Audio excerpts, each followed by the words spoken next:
breaking news: the Speaker of the House is now Mike Johnson for the next Congress, and so it just happened, and it happened technically on the first vote. Now, it's important to note he actually didn't win on the first vote.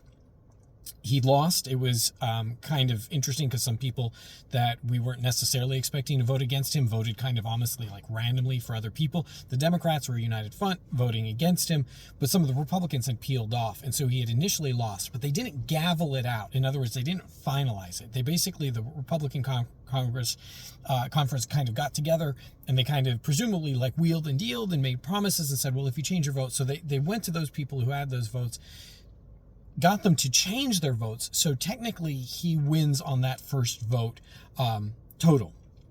Though there was one holdout who maintained through the whole thing.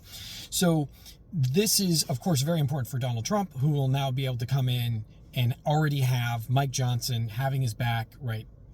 Trump had supported him. If Trump hadn't supported him, he would not be Speaker of the House right now.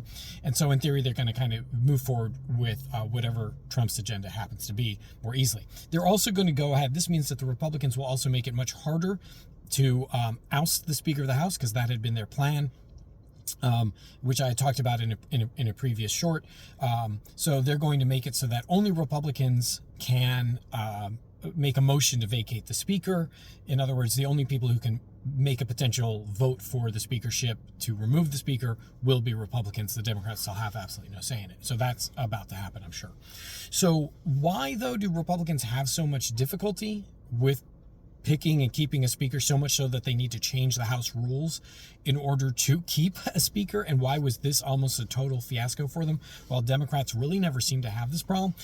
I think it really has to do with the fact that Republicans, the politicians, not Republican people, but the politicians really don't have a united good around which they coalesce. They have a whole lot of things that they are motivated by in terms of maintaining power. They have this massive war machine, right? They have more money. No, don't listen to what they tell you when they say Democrats have more. They have literally the richest man in the world on their side, and he's twice as wealthy as the second richest man in the world, right?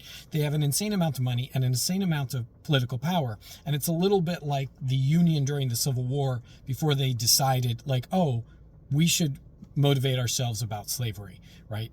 Before that, they didn't really know what they were fighting about. And it's the same thing with Republicans. At the end of the day, they don't really know what it is that they are fighting for, what common good. Are they going to help the homeless? Are they going to help the poor? Who are they going to help? Whose lives are they going to improve? Are they going to make it better for whom? They don't really have that, so it's really hard for them to unite together other than to gain power.